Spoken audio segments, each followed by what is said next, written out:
दोस्तों, स्वागत है आपका हमारे चैनल आर.के. वर्मा में गंगाराम पटेल और बुलाकी नाई और एक जिन की नई मजेदार कहानी। दोस्तों, काशी यात्रा में गंगाराम पटेल और बुलाखीराम एक नए नगर में पहुंचे और रात्रि को वहां विश्राम किया। इस दौरान बुलाखीराम ने जो अद्भुत दृश्य देखा वह कुछ इस प्रकार था। पटेल जी, आते वक्त मैंने एक काला महल देखा। महल बहुत रहस्यमय था, तो मैंने उसके अंदर जाकर देखा तो देखा कि आधा पत्थर का इंसान जोर से चिल्ला रहा है। उसे एक खूबसूरत लड़की मारे जा रही है और कोई उसकी मदद नहीं कर रहा है। और उसके बाद वो लड़की एक अधमरे आदमी के पास जाकर रोने लगती है और ये बोलते हुए, तुम मुझसे बात क्यों नहीं करते हो, मुझे इस लायक नहीं समझते। और थोड़ी देर बाद में जब महल से बाहर आया तो वह सब गायब हो चुका था। पटेल जी, इसका पूरा वर्णन, पूरी कहानी मुझे बताइए, मैं सुनने के लिए उत्सुक हूँ। पटेल जी बोले, हाँ हाँ बुलाकी, पर पहले खाना पीना हो जाए, उसके बाद मेरा हुक्का तैयार कर, फिर मैं तुझे सब कुछ बताता हूँ। रात को खाना खाने के बाद बुलाकी ने हुक्का तैयार किया, पटेल जी के सामने बैठ गया। पटेल जी बोले, हाँ भाई बुलाकी, तो सुन। किसी समय धार्मिक प्रवृत्ति का एक वृद्ध मुसलमान मछुआरा नियमित रूप से प्रतिदिन सदरे उठकर नदी के किनारे जाता और 4 बार नदी में जाल फेंकता था। एक दिन सुबह सुबह उसने नदी में जाल डाला। जब वह जाल को खींचने लगा तो जाल बहुत भारी लगा। उसने समझा कि आज कोई बड़ी मछली हाथ आई है। लेकिन कुछ ही देर बाद उसकी मेहनत पर पानी फिर गया। मेहनत से जाल खींचकर निकाला तो देखा कि उसमें एक गधे की लाश फंसी है। मछुआरा उसे देखकर जल भुन गया। उसका जालन भी गधे के बोझ से जगह से फट गया था। उसने जाल में से गधे की लाश निकालकर एक तरफ फेंक दी और जाल फिर से नदी में डाला। इस बार खींचा तो उसमें सिर्फ मिट्टी और कीचड़ भरा मिला। तब रुआसा सा होकर वह बोला, मेरा दुर्भाग्य तो देखो, 2 बार मैंने नदी में जाल डाला और मेरे हाथ कुछ नहीं आया। मैं तो इस पेशे के अलावा और कोई व्यवसाय जानता भी नहीं। अब मैं गुजर बसर के लिए क्या करूं? उसने जाल को खाली कर फिर पानी में फेंका। इस बार भी उसके हाथ दुर्भाग्य ही लगा। जाल में कंकड़ पत्थर और फलों की गुठलियों के अतिरिक्त कुछ भी नहीं था। यह देखकर वह और भी रोने पीटने लगा। तब तक सवेरे का उजाला भी फैल गया था। उसने ईश्वर का ध्यान किया और विनय की, हे सर्वशक्तिमान प्रभु, तुम जानते हो कि मैं हर रोज सिर्फ 4 बार नदी में जाल फेंकता हूँ।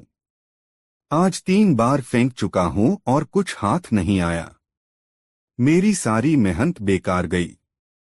अब अंतिम बार जात फेंकना रह गया है। अब तुम कृपा करी और नदी से मुझे कुछ दिलवा दी और मुझ पर इस प्रकार दया करो जैसे किसी समय हजरत मूसा पर की थी। यह कहकर मछुआरे ने चौथी बार जाल फेंका और खींचा तो भारी लगा। उसने सोचा, इस बार तो जरूर मछलियां फंसी होंगी। बड़ा जोर लगाकर उसे बाहर निकालकर देखा तो उसमें एक पीतल की सुराहों के सिवाय और कुछ नहीं था। सुराही के भार से वह यह समझा कि उसमें कुछ बहुमूल्य वस्तुएं होंगी, क्योंकि उसका मुंह शीशे के ढक्कन से अच्छी तरह बंद था और ढक्कन पर कोई मोहर लगी थी। मछुआरे ने अपने मन में कहा कि यह अंदर से खाली हुई तो भी इसे बेचकर पैसे अच्छे मिल, आज का काम किसी तरह चल जाएंगे। जिससे उसने सुराही को उलट पलट कर और हिला डुलाकर देखा, लेकिन उसमें से कोई आवाज नहीं निकली। फिर उसने अपने झोले में से चाकू निकाला और उसका ढक्कन खोलने की चेष्टा करने लगा। सुराही के मुंह पर सील लगी हुई थी, इसलिए उसे खोलने में उसे काफी मशक्कत करनी पड़ी। तब कहीं जाकर सुराही का ढक्कन खुला। उसने झांककर सुराही के अंदर देखा, लेकिन उसे कुछ नहीं दिखाई दिया। वह फिर झुंझला गया और उसने क्रोध में आकर उसे एक और फेंक दिया। उसी समय उसने देखा कि सुराही से धुआं निकल रहा है। बहुत सा धुआं निकलकर नदी के ऊपर आकाश में फैल गया। कुछ ही देर में वह धुआं सिमटकर एक जगह एकत्रित हो गया और उसने एक भीषण दैत्य का आकार ले लिया।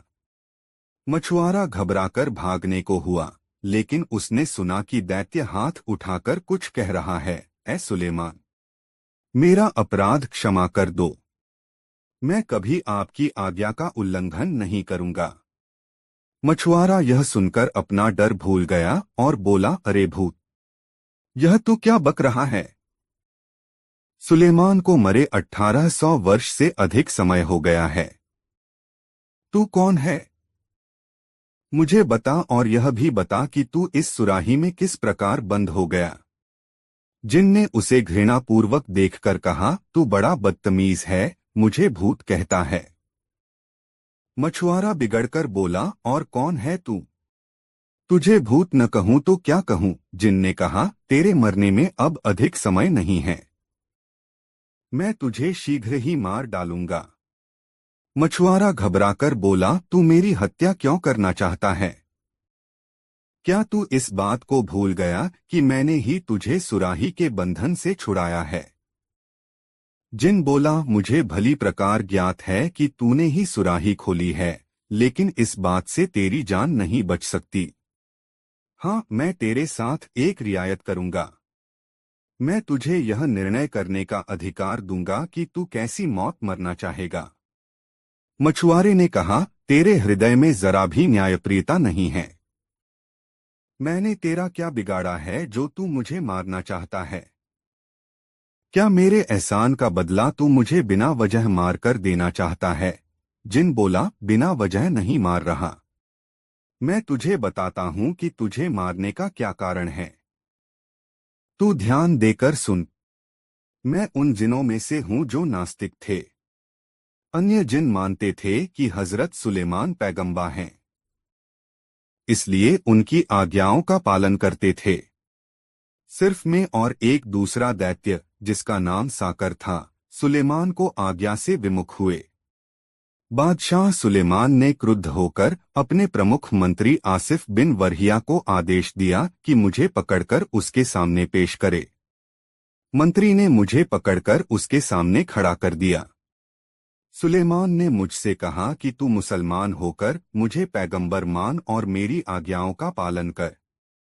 मैंने इससे इनकार कर दिया। तब सुलेमान ने इसकी मुझे यह सजा दी और उसने मुझे इस सुराही में बंद कर दिया और अभिमंत्रित करके सीसे मोसे का ढक्कन इसके मुंह पर जड़ दिया और उस पर अपनी मोहर लगा दी। फिर एक जिन को आज्ञा दी कि वह इस सुराहों को नदी में डाल दे।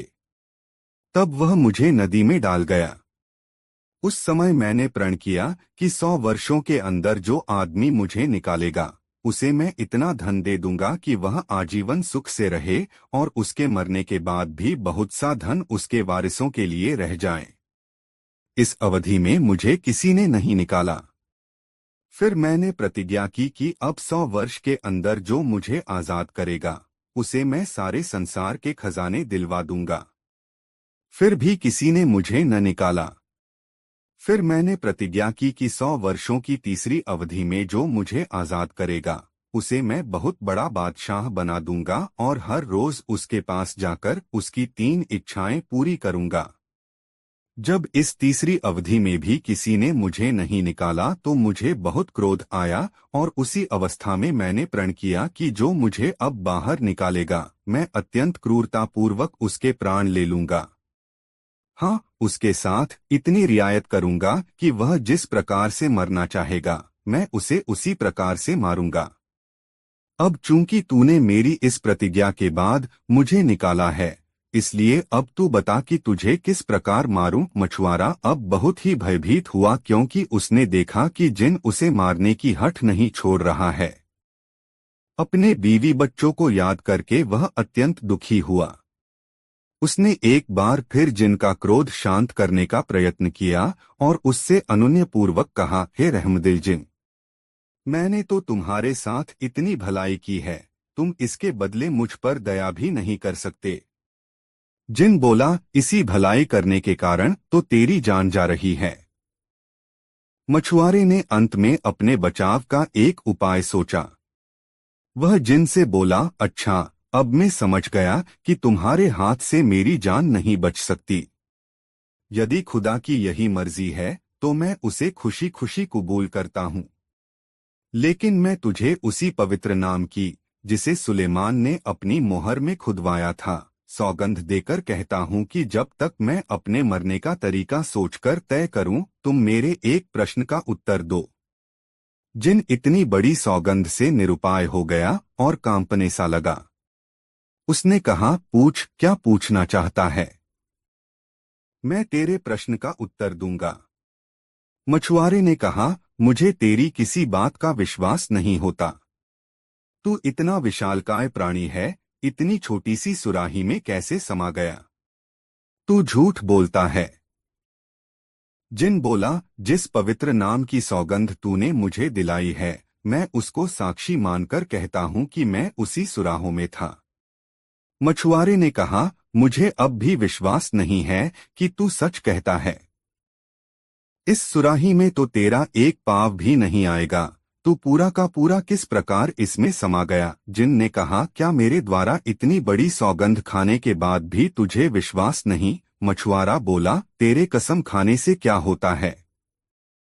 मैं तो तभी मानूंगा जब तुझे अपनी आंखों से सुराही के अंदर देखूं और उसमें से आती हुई तेरी आवाज सुनूं। यह सुनकर जिन फिर धुएं में परिवर्तित हो गया और सारी नदी पर फैल गया। फिर वह धुआं रूपी जिन एक स्थान पर इकट्ठा हो गया और धीरे धीरे सुराही में जाने लगा। जब बाहर का सारा धुआं सिमटकर भीतर चला गया और सुराहों के अंदर से जिन की आवाज आई, अब तो तुझे मालूम हुआ कि मैं झूठ नहीं कहता था, मैं इसी सुराही में बंद था। मछुआरे ने इस बात का उत्तर न दिया। उसने फौरन सुराही का ढक्कन, जिस पर सुलेमान की मोहर लगी थी, सुराही के मुंह पर रखा और मजबूती से बंद कर दिया। फिर बोला, ओ जिन, अब तेरी बारी है कि तू गिड़गिड़ाकर मुझसे अपने अपराध क्षमा करने को कहे, या फिर मुझे यह बता कि तू स्वयं मेरे हाथ से किस प्रकार मरना चाहता है। नहीं तो मेरे लिए तो यही उचित होगा कि मैं तुझे फिर इसी नदी में डाल दूं और नदी के तट पर घर बनाकर रहूं, ताकि जो भी मछुआरा यहाँ जाल डालने आए उसे चेतावनी दे दिया करूं कि यहाँ एक सुराही में एक महाभयंकर जिन बंद है, उसे कभी बाहर न निकालना, क्योंकि उसने प्रण किया है कि जो भी उसे बाहर निकालेगा वह जिन उसके प्राण ले लेगा। यह सुनकर जिन बड़ा विचलित हुआ और बोला, मेरे मित्र, तू ऐसा न कर। मैं अब तुझे मारने का इरादा कभी न करूंगा। बुराई के बदले में भी भलाई करनी चाहिए। तू भी मेरे साथ ऐसी ही भलाई कर जैसी इम्मा ने अतीका के साथ की थी। मछुआरे ने कहा, मुझे वह कहानी नहीं मालूम।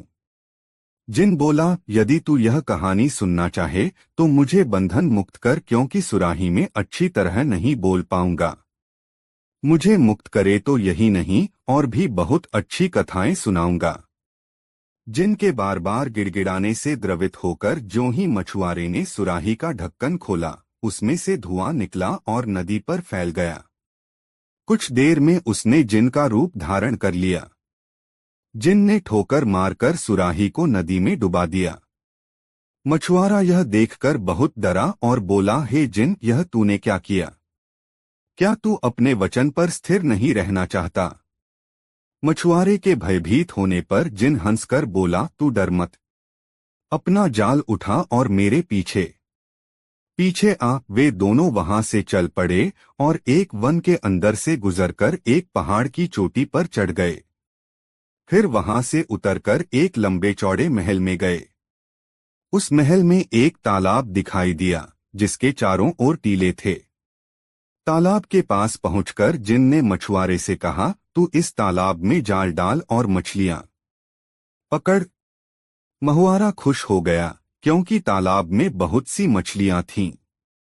उसने जाल डालकर खांचा तो उसमें 4 मछलियां फंसी हुई नजर आईं, जो 4 रंग की थी, सफेद, लाल, पोलो और कांचा। उसमें ने कहा, तू इन मछलियों को लेकर यहाँ के बादशाह के पास चला जा। वह तुझे इतना धन देगा जो तूने कभी देखा भी नहीं होगा। किंतु एक बात का ध्यान रखना, तालाब में एक दिन में एक ही बार जाल डालना। यह कहकर जिन ने जमीन में जोर की ठोकर मारी। जमीन फट गई और जिन उसमें समा गया। जिन के उस गड्ढे में समाने के बाद जमीन फिर समतल हो गई, जैसे उसमें कभी गड्ढा हुआ ही न हो। मछुआरा चारों मछलियां पकड़कर बादशाह के महल में ले गया। बादशाह मछलियों को देखकर बेहद खुश हुआ और अपने वजीर से बोला, जाओ, यूनान के राजा ने जिस बावर्धिन को हमें भेंट स्वरूप दिया था, इन मछलियों को उस बावर्चिन के पास ले जाओ। सिर्फ वही ऐसी होशियार है जो इन सुंदर मछलियों को भली भांति पका सकती है। मंत्री मछलियों को बावर्चिन के पास ले गया। बादशाह ने मछुआरे को 400 मोहरें इनाम में दे डाली। बावर्चिन ने मछलियों के टुकड़े करके उन्हें धो धो कर तलने के लिए गरम तेल में डाल दिया। जब टुकड़े एक ओर से लाल सुर्ख हो गए तो उसने उन्हें पलटा। उस समय उसने जो कुछ देखा, उसे देखकर उसकी आंखें फट गई। उसने देखा कि एकाएक रसोई घर की दीवार फट गई और उसमें से एक अति सुंदर स्त्री बड़े ठाट-बाट से भड़कीले कपड़े पहने बाहर निकली। उसके शरीर पर मिस्र देश की रानियों जैसे बेशकीमती आभूषण थे। उसके वस्त्र भी राजसी और मूल्यवान थे। स्त्री बाहर आकर अपने हाथ में पकड़ी मूल्यवान छड़ी उठाकर उस कड़ाही के पास आ खड़ी हुई जिसमें मछलियां भुन रही थीं। उसने एक मछली पर छड़ी मारी और बोली, ओ मछली, क्या तू अपनी प्रतिज्ञा पर कायम है? मछली में कोई हरकत न हुई। स्त्री ने फिर छड़ी मारी और अपना प्रश्न दोहराया। इस पर चारों मछलियों में हरकत हुई और वे बोली, यह सच्ची बात है, तुम हमें मानोगी तो हम तुम्हें मानेंगे, और अगर तुम हमारा ऋण वापस करोगी तो हम तुम्हारा ऋण वापस कर देंगे। यह सुनते ही स्त्री ने कड़ाही को, जिसमें मछलियां पड़ी थीं, जमीन पर उलट दिया और स्वयं दीवार में समा गई। दीवार पहले की तरह सामान्य हो गई। बावर्चिन इस घटना को देखकर मूर्छित हो गई। कुछ देर बाद वह होश में आई तो देखा कि मछलियां चूल्हे के अंदर गिरकर कोयला हो चुकी हैं। वह अत्यंत दुखी होकर रोने लगी। वह सोच रही थी, मैंने तो यह सारा दृश्य अपनी आंखों से देखा है, लेकिन इस पर बादशाह को कैसे विश्वास आएगा। वह इसी चिंता में बैठी थी कि तभी मंत्री ने आकर पूछा, मछलियां पक चुकी या नहीं? बावर्चिन ने मंत्री को सारा वाकया बताया। मंत्री को इस कहानी पर विश्वास तो नहीं हुआ, लेकिन उसने बावर्चिन की शिकायत करना ठीक न समझा। उसने बादशाह से मछलियों के खराब होने का कोई बहाना बना दिया और मछुआरे को बुलाकर आदेश दे दिया, जाओ, वैसी ही 4 मछलियां और ले आओ। मछुआरे ने जिनसे किया हुआ वादा तो उसे न बताया, लेकिन कोई और मजबूरी बता दूं कि अब मछलियां क्यों नहीं आ सकीं। दूसरे दिन मछुआरा फिर उस तालाब पर गया और तालाब में जाल डाला। फलस्वरूप उसी प्रकार की 4 रंगों वाली मछलियां आज फिर उसके जाल में फंसरसी। मछलियां लेकर वह मंत्री के पास पहुंचा। मंत्री ने उसे इनाम दिया और बावर्चिन के पास मछलियां लाकर कहा, इन्हें मेरे सामने पकाओ। बावर्चिन ने पहले दिन की तरह मछलियों काट और धोकर गरम तेल में डालो और जब उन्हें कड़ाही में तलने लगी तो आज फिर अचानक दीवार फट गई और वही स्त्री हाथ में छड़ी लेकर निकली और छड़ी से एक मछली को छूकर पहले दिन जैसी हरकत की। तब उन 4 मछलियों ने जुड़कर, सिर उठाकर और पूंछ पर खड़े होकर वहीं उत्तर दिया। स्त्री ने आज फिर कड़ाही उलट दो और दीवार में समा गई। दीवार फिर जुड़कर पहले जैसी हो गई। मंत्री इन सब बातों को देखकर अचंभित हो गया। जब दरबार में जाकर उसने यह बात बादशाह को बताई तो उसे भी घोर आश्चर्य हुआ। वह बोला, मैं स्वयं अपनी आंखों से यह सब देखना चाहता हूँ। बजोर ने फिर मछुआरे को हुक्म दिया, ऐसी ही 4 मछलियां और ले आओ। मछुआरा बोला, सरकार, अब मैं 3 दिन से पहले मछलियां लाने में असमर्थ हूं। चूंकि सारा दृश्य अद्भुत था, इसलिए बादशाह ने मछुआरे पर कुछ जोर नहीं डाला। 3 दिन बाद उसने फिर वैसी ही 4 मछलियां लाकर बादशाह को दे दी। बादशाह ने खुश होकर उसे 400 अशर्फियां इनाम में दो। बादशाह ने मंत्री से कहा, बावचिन को हटा दो और तुम खुद मेरे सामने इन मछलियों को पकाओ। मंत्री ने बावर्ची खाना अंदर से बंद करके मछलियां पकाना शुरू किया।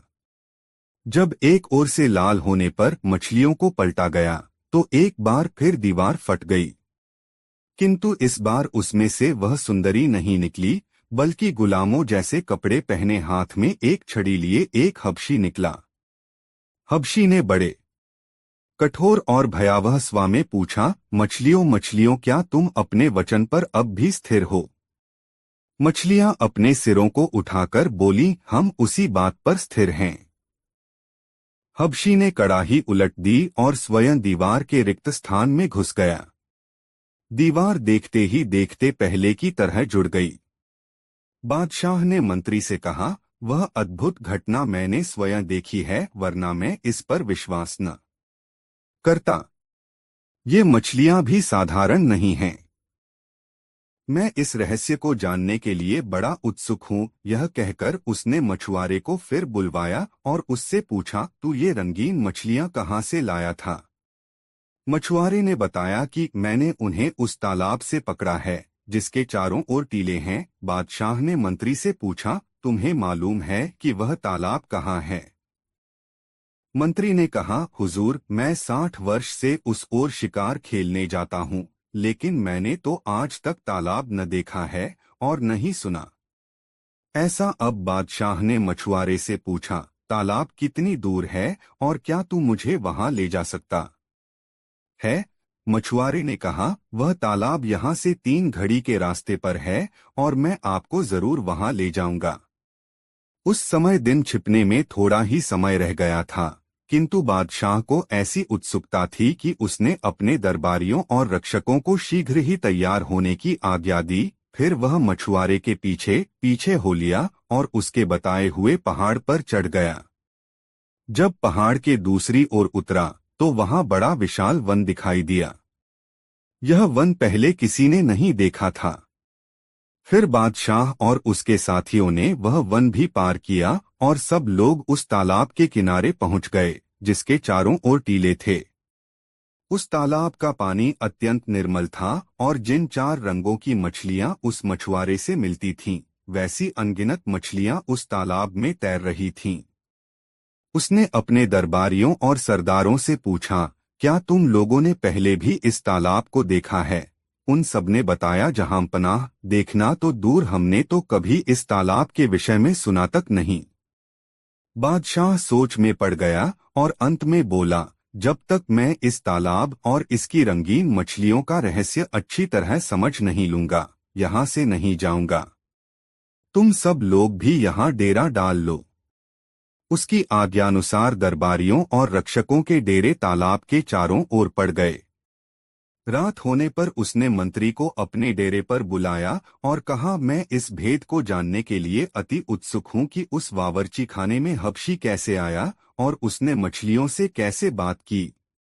और मैं यह भी जानना चाहता हूँ कि यह तालाब, जिसे किसी ने नहीं देखा था, अचानक कहाँ से आ गया। मैं अपने कौतूहल को दबा नहीं पा रहा हूँ।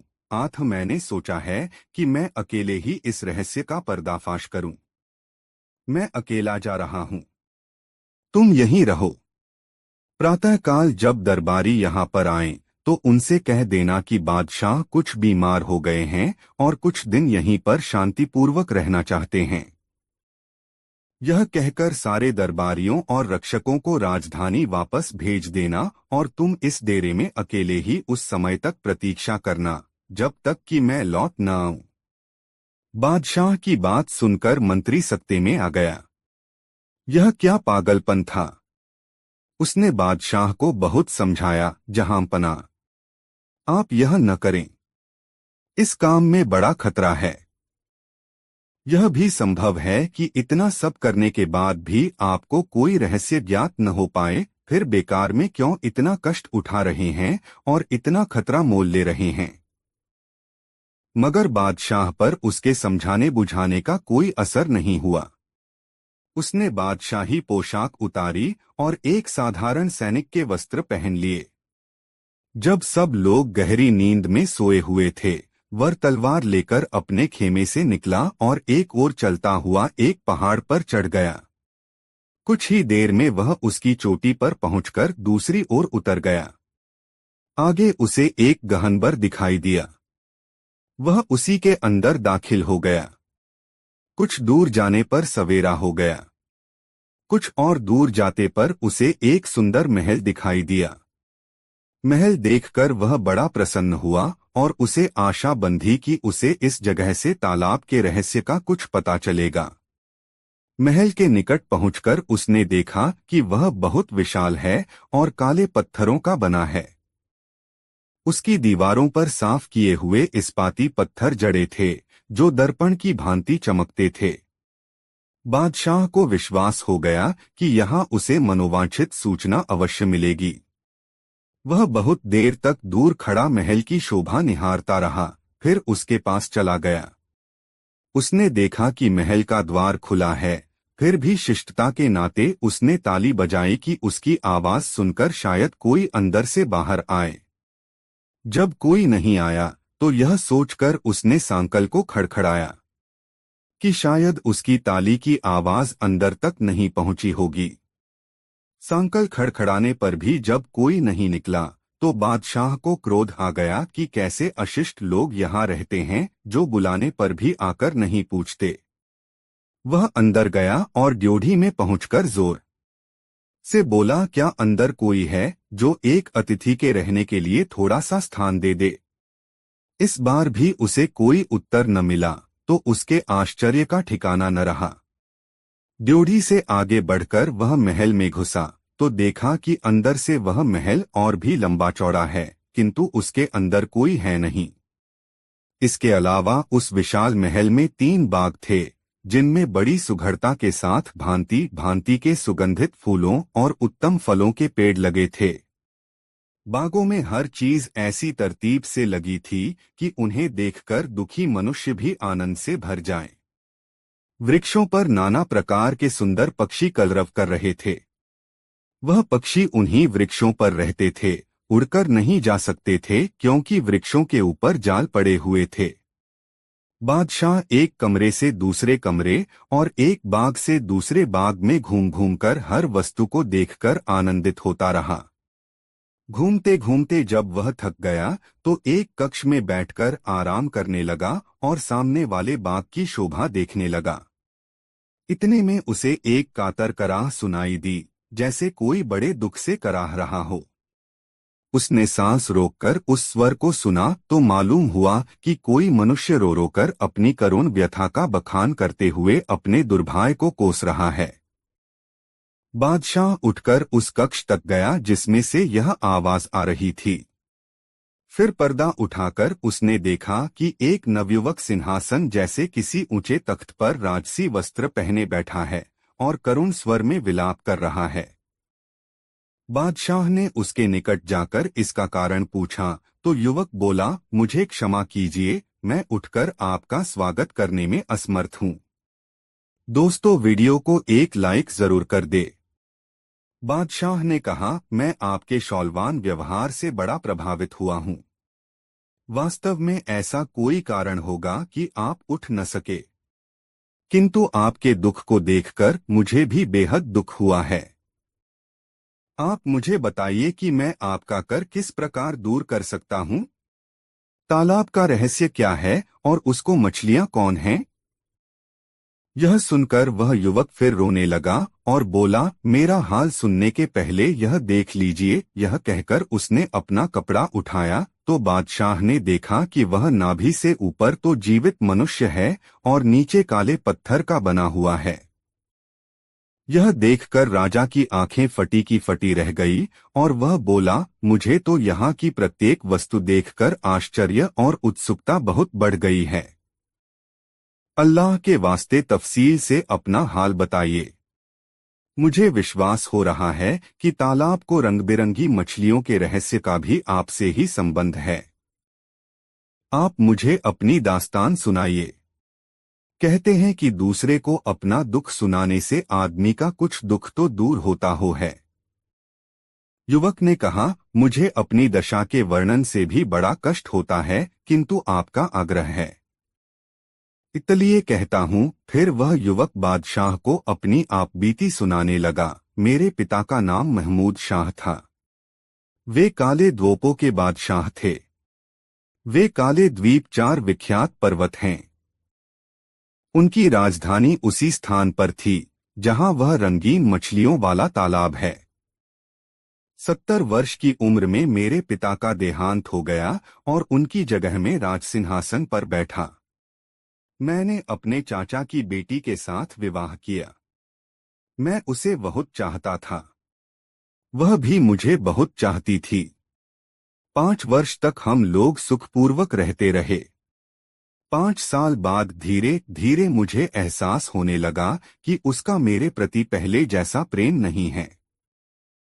एक दिन दोपहर के भोजन के पश्चात वह स्नानगृह को गई और मैं अपने शयनकक्ष में लेटा रहा। 2 दासियां जो बेगम को पंखा झला करती थीं, मेरे सिरहाने पैताने बैठ गईं। वे मुझे आराम देने के लिए पंखा झलने लगीं। मुझे सोया जानकर वे वहीं बैठीं धीमे धीमे बातचीत करने लगीं। मैं सोया नहीं था, किंतु उनकी बातें सुनने के लिए सोने का बहाना कर रहा था। एक दासी बोली, हमारी मलिका बड़ी दुष्टा है, जो ऐसे सुंदर और सुशील पति को प्यार नहीं करतो। दूसरी बोली, तू ठीक कहती है, रात में बादशाह को अकेला सोता छोड़कर वे न जाने कहाँ जाती हैं और बेचारे बादशाह को कुछ पता ही नहीं चलता। ये बेचारे जाने भी कैसे, बेगम रोज रात को इनके शरबत में कोई नशा मिलाकर इन्हें दे देती हैं। ये नशे में बिल्कुल बेहोश हो जाते हैं और वह जहां चाहती हैं चली जाती हैं। फिर सवेरा होने से पहले आकर इन्हें होश में लाने की सुगंध सूंघा देती हैं। मेरे बुजुर्ग दोस्त, मुझे यह सुनकर इतना दुख हुआ कि उस दुख का वर्णन मेरी सामर्थ्य से बाहर है। उस समय मैंने क्रोध करना मुनासिब न समझा और कुछ देर में इस तरह अंगड़ाइयां लेता हुआ उठा भानो सचमुच सो रहा था। कुछ देर में बेगम भी स्नान करके वापस आ गई। उस रात भोजन के बाद मैं शयन करने के लिए लेटा तो बेगम हमेशा की तरह मेरे लिए शरबत का प्याला लाई। मैंने प्याला ले लिया और उसकी आंख लेटाकर प्याले का शरबत खिड़की से बाहर फेंक दिया और खाली प्याला उसके हाथ में ऐसे दे दिया बानो मैंने पूरा शरबत पी लिया हो। फिर हम दोनों पलंग पर लेट गए। बेगम ने मुझे सोता समझकर अलग से उठकर एक मंत्र पढ़ा और मेरी तरफ मुंह फेरकर कहा, तू ऐसा सो कि कभी न जागे। फिर यह भड़कीले वस्त्र पहनकर कमरे से निकल गई। मैं भी पलंग से उठा और तलवार हाथ में लेकर उसका पीछा करने लगा। वह मुझसे केवल थोड़ा ही आगे थी और उसकी पदचाप मुझे साफ सुनाई दे रही थी। लेकिन मैं ऐसे धीरे धीरे पाँव रखकर उसके पीछे पीछे चल रहा था कि उसे मेरे आने का कोई आभास न मिले। वह कई दरवाजों से होकर निकली। उन सभी में ताले लगे थे, किंतु उसकी मंत्र शक्ति से सभी ताले खुलते जा रहे थे। आखिरी दरवाजे से निकलकर जब वह बाग में गई तो मैं दरवाजे के पीछे छिपकर देखने लगा कि देखें वह क्या करती है। वह बाग से आगे बढ़कर एक छोटे से बगीचे के अंदर चली गई जो चारों तरफ से झाड़ियों से घिरा हुआ था। मैं भी एक दूसरे रास्ते से होकर उस बगीचे के अंदर चला गया और इधर-उधर आंखें घुमाकर उसे ढूंढने लगा। कुछ देर में मैंने देखा कि वह एक हबशी गुलाम पुरुष के हाथ में हाथ दिए टहल रही थी और कह रही थी, मैं तो तुम्हें प्राणपण से प्रेम करती हूँ और तुम्हारा यह हाल है कि मुझसे सीधे मुंह बात भी नहीं करते, हमेशा मुझे बुरा भला कहा करते हो। आखिर तुम चाहते क्या हो? क्या तुम मेरे प्रेम की परीक्षा लेना चाहते हो? तुम मेरी शक्ति जानते हो। मेरे अंदर इतनी शक्ति है कि कहो तो सूर्योदय के पहले ही इन सारे महलों को खंडहर बना दूं, यह सारा ठाठ बाट बिल्कुल वीरान कर दूं और यहाँ भेड़िए और उल्लुओं के अलावा कोई नहीं दिखाई दे। जो पत्थर यहाँ महलों में लगे हैं वे कौहकाफ पर्वत पर वापस उड़कर चले जाएं। इतनी शक्ति रखते हुए भी मैं प्रेम के कारण तुम्हारे कदमों में गिरी रहती हूँ और तुम्हें मेरी परवाह ही नहीं है। यही बातें करते करते जब वे लोग उस झाड़ी के पास पहुंचे जहां मैं छुपा था, तब मैंने अंधेरे का लाभ उठाकर उस हबशी की गर्दन पर पूरे जोर से तलवार का वार किया। वह लड़खड़ाकर गिर गया। मैंने बेगम को इसलिए छोड़ दिया क्योंकि वह मुझे बेहद प्रिय थी और चाचा की बेटी भी थी। बेगम अपने प्रेमी को गिरता देखकर विकल हो गई। उसने मंत्र के बल से अपने प्रेमी को स्वस्थ करना चाहा, किंतु वह केवल उसे मरने से ही बचा सकी। उस हबशी की हालत ऐसी हो गई थी कि न उसे जीवित कहा जा सकता था न मृत। मैं चुपचाप महल को लौटा। लौटते समय भी मैंने सुना कि बेगम अपने प्रेमी के घायल होने पर करुण क्रंदन कर रही है। मैं उसे उसी तरह रोता पीटता छोड़कर अपने शयन कक्ष में आया और पलंग पर लेटकर सो गया। सुबह जागने पर मैंने बेगम को अपनी बगल में सोता पाया। यह साफ जाहिर था कि वह वास्तव में सो नहीं रही थी, केवल सोने का बहाना कर रही थी। मैं उसे यूं ही छोड़कर उठ खड़ा हुआ और अपने नित्य कर्मों से फारिग होकर राजसी वस्त्र पहनकर दरबार को चला गया। जब दिन भर राजकाज निपटाने के बाद मैं अपने महल में आया तो देखा कि बेगम ने शोक संताप सूचक काले वस्त्र पहन रखे हैं और बाल बिखेरे हुए बैठी उन्हें नोच रही है। मैंने उससे पूछा, यह तुम कैसा व्यवहार कर रही हो, यह मातम किस कारण है? इस पर वह बोली, बादशाह सलामत, मुझे क्षमा करें। मैंने आज 3 शोक समाचार पाए हैं, इसलिए काले कपड़े पहने मातम कर रही है। वह कौन से समाचार हैं? मेरी माता का देहांत हो गया है, मेरे पिताजी एक युद्ध में मारे गए हैं और मेरा एक भाई ऊंचाई से गिरकर मर गया है। मैंने कहा, समाचार बुरे हैं, लेकिन तुम्हारे इस प्रकार मातम करने के लायक नहीं हैं। फिर भी वे तुम्हारे संबंधी थे और तुम्हें उनकी मृत्यु का शोक होना ही चाहिए।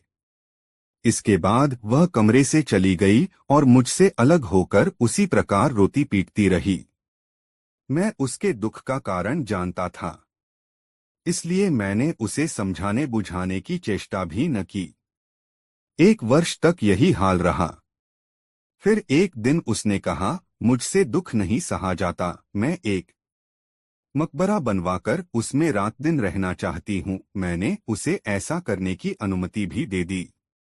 उसने एक बड़ी भारी गुंबद वाली मकबरे जैसी इमारत बनवाई और उसका नाम मातम महल रखा।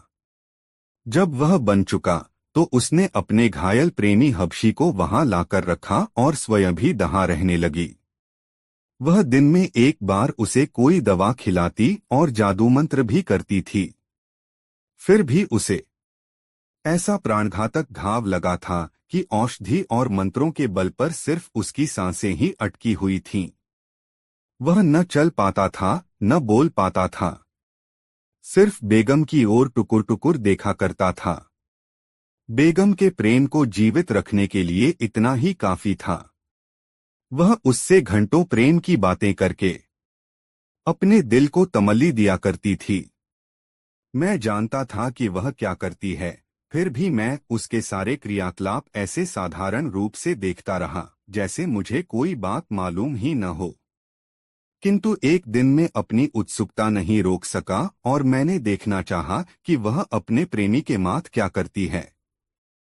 मैं उस मकबरे में ऐसी जगह छुपकर बैठ गया जहां से मुझे बेगम और उसके प्रेमी की सारी बातें सुनाई दें, लेकिन उनमें से कोई मुझे न देख सके। बेगम अपने प्रेमी से कह रही थी, इससे बड़ा दुर्भाग्य और क्या हो सकता है कि मैं तुम्हें ऐसी विवशता की अवस्था में देखती हूँ। तुम सच मानो, तुम्हारी दशा देखकर मुझे इतना कष्ट होता है कि जितना स्वयं तुम्हें भी नहीं होता होगा। मेरे प्राण, मेरे सरताज, मैं तुम्हारे सामने घंटों बैठी बातें करती हूँ और तुम मेरी एक बात का भी उत्तर नहीं देते। अगर तुम मुझसे कुछ बातें भी करो तो मेरे दिल को न केवल सुकून मिले बल्कि खुशी भी हासिल हो। केवलम इसी प्रकार अपने प्रेमी के सम्मुख बैठकर प्रलाप करती रही। मुझ मूर्ख से अपनी बेगम की चाह दशा न देखी गई और उसका प्रेम मेरे हृदय में फिर उमड़ आया। मैं चुपचाप अपने महलाम की वह एक कुछ देर बाद वह किसी काम से महल में आई तो मैंने कहा, अब तुमने अपने सगेंस में मुशनाती बहुत शोक व्यक्त कर लिया, अब आकर महल में रहो। मेरी बात सुनकर वह रोने लगी और बोलो बादशाह सलामत। मुझसे यह करने के लिए न कहें। में उसे जितना समझाता बुझाता उतना ही उसका रोना पीटना बढ़ता जाता था। फिर मैंने उसे उसके हाल पर छोड़ दिया। वह उसी अवस्था में 2 वर्ष और रही। मैं एक बार फिर मातम महल में गया ताकि बेगम और उसके हबशी प्रेमी का हाल देखूं। मैं फिर से उसी स्थान पर छिपकर बैठ गया जहां एक बार पहले छिपा था और सुनने लगा। बेगम कह रही थी, प्रियतम, अब तो 2 वर्ष बीत गए हैं और तीसरा वर्ष लग गया है। तुमने मुझसे एक बात भी नहीं की। मेरे रोने चिल्लाने और विलाप करने का तुम्हारे मन पर कोई प्रभाव नहीं होता। जान पड़ता है कि तुम मुझे बात करने के योग्य नहीं समझते, इसीलिए तुम अब मुझे देखकर आंखें बंद कर लेते हो। देखो तो मैं तुम्हारे प्रेम में कितनी बेहाल हो रही हूँ। बेगम की यह बातें सुनकर मेरे तन बदन में आग लग गई। मैं उस मकबरे से बाहर निकल आया और गुंबद की तरफ मुंह करके कहा, ओ गुंबद, तू इस स्त्री और उसके प्रेमी को, जो मनुष्य रूप में राक्षस है, निगल क्यों नहीं जाता? मेरी आवाज सुनकर मेरी बेगम, जो अपने हबशी प्रेमी के पास बैठी थी, क्रोधांध होकर निकल आई और मेरे समीप आकर बोली, अभागे दुष्ट, तेरे कारण ही मुझे वर्षों से शोक ने जकड़ रखा है। तेरे ही कारण मेरे प्रेमी की ऐसी दयनीय दशा हो गई है और वह इतनी लंबी अवधि से घायल पड़ा है। मैंने कहा, हाँ, मैंने ही उस कुकर्मी राक्षस को दंड दिया है। यह इसी योग्य था और तू भी इस योग्य नहीं कि जीवित रहे, क्योंकि तूने मेरी सारी इज्जत मिट्टी में मिला दी है। यह कहकर मैंने तलवार खींच ली और चाहा कि बेगम की हत्या कर दूं, किंतु उसने कुछ ऐसा जादू किया कि मेरा हाथ उठ ही न सका। फिर उसने धीरे धीरे कोई मंत्र पढ़ना आरंभ किया, जिससे मैं बिल्कुल न समझ सका। मंत्र पढ़ने के बाद वह बोली, अब मेरे मंत्र की शक्ति देख। मैं आज्ञा देती हूँ कि तू कमर से ऊपर जीवित मनुष्य रहे और कमर से नीचे पत्थर बन जाए। उसके यह कहते हो मैं वैसा ही बन गया जैसा उसने कहा था, अर्थात मैं न जीवित लोगों में रहा न मृतकों में। फिर उसने मातम महल से उठवाकर मुझे इस जगह लाकर रख दिया। इतना ही नहीं, उसने मेरे नगर को भी नहीं छोड़ा। मेरे सभी दरबारी और प्रजाजन मेरे प्रति निष्ठा रखते थे। उसने उन सबको अपने जादू से मछलियों में बदल दिया। इनमें जो सफेद रंग की मछलियां हैं वे मुसलमान हैं, लाल रंग वालों अग्निपूजक, काली मछलियां ईसाई और पीले रंग वाली यहूदी हैं। मैं जिन 4 काले द्वीपों का नरेश था, उन्हें उस स्त्री ने 4 टीले बनाकर तालाब के चारों ओर स्थापित कर दिए। उसने मेरे देश को उजाड़ दिया और मुझे आधा पत्थर का बनाकर भी उसका क्रोध शांत नहीं हुआ। वह यहाँ रोज आसी है और मेरे कंधों और पीठ पर 100 कोड़े इतने जोर से मारती है कि हर चोट पर मेरा खून छलछला आता है। फिर वह बकरी के बालों से बनी एक खुरदरी काली कमली मेरे कंधों और पीठ पर डालती है और उसके ऊपर सोने की तारकशी वाला भारी लबादा डालती है। यह वस्त्र वह मेरे सम्मान के लिए नहीं बल्कि मुझे और पीड़ा पहुंचाने के लिए डालती है और मेरा मजाक उड़ाकर कहती है, दृष्ट, त्रि तो 4 द्वीपों का बादशाह है, फिर अपने को इस अपमान और दुर्दशा से क्यों नहीं बचाता? इतना वृत्तांत बताने के बाद काले द्वीपों के बादशाह ने दोनों हाथ आकाश की ओर उठाए और बोला, हे सर्वशक्तिमान परमात्मा, हे समस्त विश्व के सृजनहार, यदि तेरी प्रसन्नता इसी में है कि मुझ पर इसी प्रकार अन्याय और अत्याचार हुआ करे तो मैं इस बात को भी प्रसन्नता से सहूंगा। मैं हर हालत में तुझे धन्यवाद दूंगा। मुझे तेरी दयालुता और न्यायप्रियता से पूर्ण आशा है कि तू एक ने दिन मुझे इस दारुण दुख से अवश्य छुड़ाएगा, जब वहां आने वाले खोजकर्ता बादशाह ने यह सारी कहानी सुनी तो उसे बड़ा दुख हुआ और वह विचार करने लगा कि इस निर्दोष नौजवान बादशाह का दुख कैसे दूर किया जाए और कैसे उसकी कुल्टा बेगम को दंड दिया जाए। यह सोचकर उसने पूछा, तुम्हारी बेगम कहाँ रहती है और उसका प्रेमी जिसके पास वह रोज जाती है किस स्थान पर पड़ा है। नौजवान बादशाह ने उसे बताया, मैंने आपको पहले ही बताया था कि उस मातम महल का एक रास्ता इस कमरे के नीचे से होकर भी है, जहां इस समय हम लोग हैं। यह जादूगरनी कहाँ रहती है यह बात मुझे ज्ञात नहीं, किंतु रोज प्रातःकाल वह मेरे पास मुझे दंड देने के लिए आती है और मुझे पीटने के बाद फिर अपने प्रेमी के पास जाकर उसे कोई अर्क पिलाती है जिससे वह जीवित बना रहता है। आगंतुक बादशाह ने कहा, वास्तव में तुमसे अधिक दया योग्य और कोई व्यक्ति नहीं होगा। तुम्हारा जीवन तो ऐसा है कि इसे इतिहास में लिखकर अमिट कर दिया जाए। तुम चिंता न करो, मैं तुम्हारे दुख के निवारण का भरसक प्रयत्न करूंगा। इसके बाद आगंतुक बादशाह उसी कक्ष में सो गया क्योंकि रात का समय हो गया था। बेचारा काले द्वीपों वाला बादशाह उसी प्रकार बैठा रहा और जागता रहा। स्त्री के जादू ने उसे लेटने और सोने के योग्य ही नहीं रखा था। दूसरे दिन तड़के ही आगंतुक बादशाह गुप्त मार्ग से मातम महल में प्रविष्ट हो गया। वहां सैकड़ों स्वर्ण दीपक जल रहे थे और वह ऐसा सजा हुआ था कि बादशाह को अत्यंत आश्चर्य हुआ। फिर वह उस स्थान पर गया जहां घायल अवस्था में बेगम का हबशी प्रेमी पड़ा हुआ था। वहां जाकर उसने तलवार का ऐसा वार किया कि वह अधमरा आदमी तुरंत मर गया। बादशाह ने उसका शव घसीटकर पिछवाड़े बने एक कुएं में डाल दिया और मातम महल में वापस आकर नंगी तलवार अपने पास छुपाकर उस हबशी की जगह खुद लेटा रहा ताकि बेगम के आने पर वह उसे मार सके। थोड़ी देर बाद जादूगरनी उसी भवन में पहुंची जहां काले द्वीपों का बादशाह पड़ा हुआ था। उसने उसे इतनी बेदर्दी से पीटना शुरू किया कि सारी इमारतें उसकी चीख पुकार और आर्तनाद से गूंजने लगीं।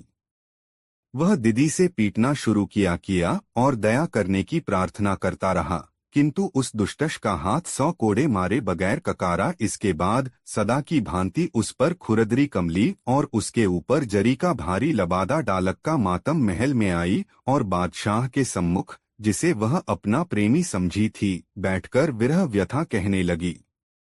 बोली, प्रियतम, मैं तुझे प्राणपण से चाहती हूँ और तू है कि मुझसे तनिक भी प्रेम नहीं करता। मेरा दिन और रात का चैन हराम हो गया है। तू अपने कष्टों का कारण मुझे ही समझता है। यद्यपि मैंने तेरे लिए अपने पति पर बेहद अत्याचार किया है, फिर भी मेरा क्रोध शांत नहीं हुआ है और मैं चाहती हूँ कि उसे और कठोर दंड दूं, क्योंकि उसी अभागे ने तेरी ऐसी दशा को है। लेकिन तू तो मुझसे कुछ कहता ही नहीं, हमेशा होंठ बंद किए रहता है। शायद तू चाहता है कि अपनी चुप्पी से ही मुझे इतना व्यथित कर दे कि मैं तड़प तड़प कर मर जाऊं। भगवान के लिए अधिक नहीं तो एक बार तो मुझसे बात कर ले जिससे मेरे दुखी मन को शांति मिले। बादशाह ने उनीदे स्वर में कुरान शरीफ की यह आयत पढ़ी। लाहौल बिला कुव्वत। बादशाह ने यह आयत इसलिए पढ़ी थी क्योंकि इस्लामी विश्वास के अनुसार इस आयत को पढ़ने से शैतान भाग जाता है, किंतु बेगम के लिए इसे भी सुनना सुखद आश्चर्य था। वह बोली, प्यारे, यह सचमुच तू बोला था कि मुझे कुछ धोखा हुआ था?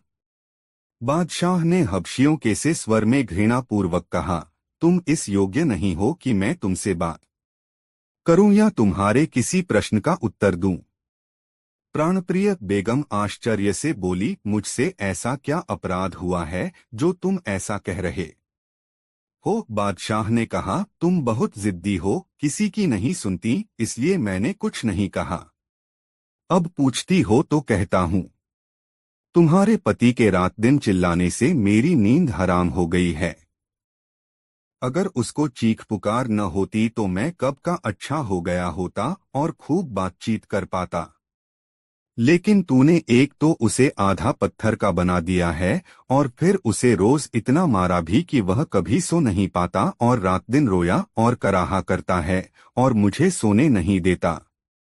अब तू ही बता कि मैं तुझसे क्या बोलूं और क्या बात करूं। इस पर जादूगरनी ने कहा, तब क्या तुम यह चाहते हो कि मैं उसे मारना बंद कर दूं और उसे पहले जैसी स्थिति में ले आऊं? अगर तुम्हारी खुशी इसी में है तो मैं अभी ऐसा कर सकती हूँ। हबशी बने हुए बादशाह ने कहा, मैं सचमुच यही चाहता हूँ कि तू इसी समय जाकर उसे दुख से पूरी तरह मुक्ति दे दे, ताकि उसकी चीख पुकार से मेरे आराम में विघ्न न पड़े। तभी बेगम ने मातम महल के एक कक्ष में जाकर एक प्याले में पानी लेकर उस पर कुछ ऐसा मंत्र फूंका कि वह उबलने लगा। फिर वह उस कक्ष में गई जहां उसका पति था और उस पर वह पानी छिड़क कर बोली, यदि परमेश्वर तुझसे अत्यंत प्रसन्न है और उसने तुझे ऐसा ही पैदा किया है तो तू इसी सूरत में रह, किंतु तेरा स्वाभाविक रूप यह नहीं है तो मेरे जादू से अपना पूर्व रूप प्राप्त कर ले।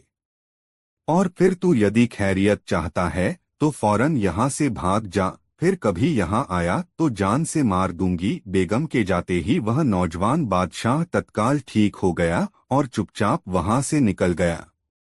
लेकिन वह अपनी जिज्ञासा को दबा न सका और उसी इमारत में छुपकर देखने लगा कि देखें आगे क्या होता है। बेगम वहां से फिर मातम महल में आई और हबशी बने बादशाह से बोली, जो तुम चाहते थे वह मैंने कर दिया। अब तुम उठ बैठो जिससे कि मुझे चैन मिले। बादशाह हबशियों जैसे स्वर में बोला, तुमने जो कुछ किया है उससे मुझे आराम तो मिला है, लेकिन पूरा आराम नहीं मिला।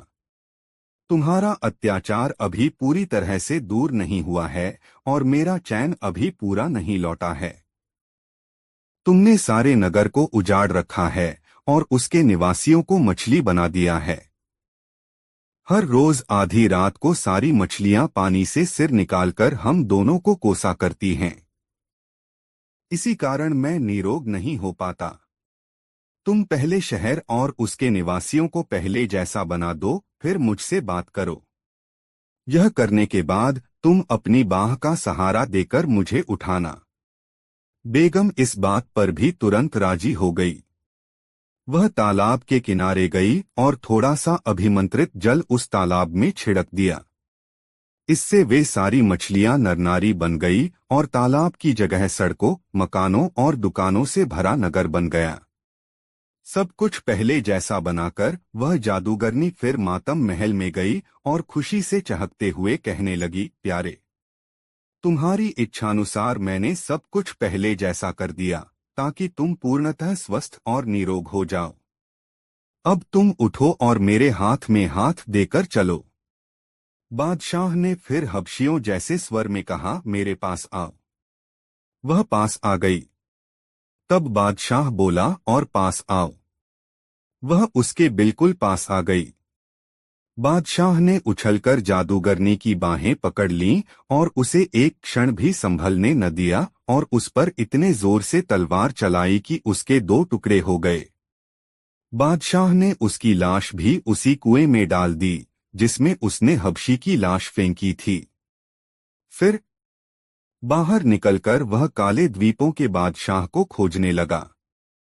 वह भी पास के एक भवन में छुपा उसकी प्रतीक्षा कर रहा था। आगंतुक बादशाह से उसने कहा, दोस्त, अब किसी तरह का डर नहीं है। मैंने तुम्हारी उस जादूगरनी बेगम को ठिकाने लगा दिया है। काले द्वीपों के बादशाह ने सविनय उसका आभार प्रकट किया और पूछा, अब आपका इरादा क्या अपने नगर को जाने का है? हाँ, मैंने जो रहस्य जानना था वो जान लिया और अब मैं चाहता हूँ कि तुम भी मेरे साथ मेरे राज्य में चलो। हमारे महल में कुछ दिन आराम करो, फिर अपने काले द्वीप को चले आना। इस पर नौजवान बादशाह हंस पड़ा और बोला, क्या आप अपने नगर को यहाँ से निकट ही समझे हुए हैं? इसमें क्या संदेह है? मैं तो 4-5 घड़ी के अंदर ही तुम्हारे महल में आ गया था। तब काले द्वीपों के बादशाह ने कहा, आपका देश यहाँ से पूरे 1 वर्ष की राह पर है। उस जादूगरनी ने अपने मंत्र बल से मेरे देश को आपके देश के निकट पहुंचा दिया था। अब मेरा देश फिर अपनी जगह पर वापस आ गया है। आगंतुक बादशाह को यह सुनकर बड़ी चिंता हुई। इस पर काले द्वीपों के बादशाह ने उससे कहा, यह दूरी और निकटता कुछ विशेष चिंता की बात नहीं है। मैं आपके उपकार से जीवन भर ऋणी नहीं हो सकता। आगंतुक बादशाह अब भी चकराया हुआ था कि वह अपने देश से इतनी दूर कैसे पहुंच गया। यह देख काले द्वीपों के बादशाह से कहा, आपको इतना आश्चर्य क्यों हो रहा है? आप तो उस स्त्री की जादू की शक्ति स्वयं देख चुके हैं। आगंतुक बादशाह ने कहा, खैर, अगर दोनों देशों में इतनी दूरी है और तुम मेरे देश न जाना चाहो तो न चलो, लेकिन मेरे कोई पुत्र नहीं है, इसलिए मैं चाहता हूं कि तुम्हें अपने देश का युवराज भी बना दूं ताकि मेरे मरणोपरांत मेरे राज को भी तुम संभालो। काले द्वीप के बादशाह ने यह स्वीकार कर लिया और 3 सप्ताह की तैयारी के बाद सेना और कोष का प्रबंध करके उसने 100 ऊंटों पर भेंट की बहुमूल्य वस्तुएं लदवाई और अपने 50 विश्वस्त सामंतों और भेंट का सामान लेकर वह आगंतुक बादशाह के साथ उसकी राजधानी की ओर रवाना हुआ। जब उस बादशाह की राजधानी कुछ दिन की राह पर रह गई तो उसने हरकारे भेज दिए ताकि वे बादशाह के लौटने का समाचार उसके दरबारियों और नगर निवासियों को दे दें। जब वह अपने नगर के निकट पहुंचा तो उसके सारे सरदार और दरबारी उसके स्वागत को नगर के बाहर आए और बादशाह की वापसी पर भगवान को धन्यवाद देने के बाद बताया कि राज्य में सब कुशल है। नगर में पहुंचने पर बादशाह का नगर निवासियों ने हार्दिक स्वागत किया। बादशाह ने पूरा हाल कहकर काले द्वीपों के बादशाह को अपना युवराज बनाने की घोषणा की और 2 दिन बाद उसे युवराज बना दिया। इस मौके पर सामंतों दरबारियों ने युवराज को बहुमूल्य भेंटें दी। कुछ दिन बाद बादशाह और युवराज ने मछुआरे को बुलाकर उसे बहुत सा धन दिया क्योंकि उसी के कारण युवराज का कष्ट समाप्त हुआ था। अपनी कहानी को पूर्ण विराम देते हुए गंगाराम पटेल बोले, बुलाखी, आज जो नजारा तू देख कर आया था वह यही नजारा था। पिटने वाला था बादशाह और पीटने वाली उसकी बेगम थी वह युवती जिसे वह अपनी पत्नी बनाने के लिए अपने घर लाया था। उसके चाचा की लड़की। अब रात भी बहुत हो गई और तेरे प्रश्न का उत्तर भी तुझे मिल गया है। आथ अब आराम से सो। मेरी आंखों में भी नींद गहराने लगी है और फिर सुबह आगे की यात्रा भी तो करनी है। यह कहकर उन्होंने पैर फैला लिए। बुलाखी भी सोने का प्रयास करने लगा। दोस्तों, गंगाराम पटेल बुलाखी राम ये मैजिकल मजेदार कहानी आपको कैसी लगी कमेंट बॉक्स जरूर बताएं। ऐसी और नई मजेदार कहानी सुनने के लिए हमारे चैनल RK वर्मा को अभी सब्सक्राइब कर ले। यह कहानी अपने मित्रों को जरूर शेयर करें। वीडियो देखने के लिए बहुत बहुत धन्यवाद।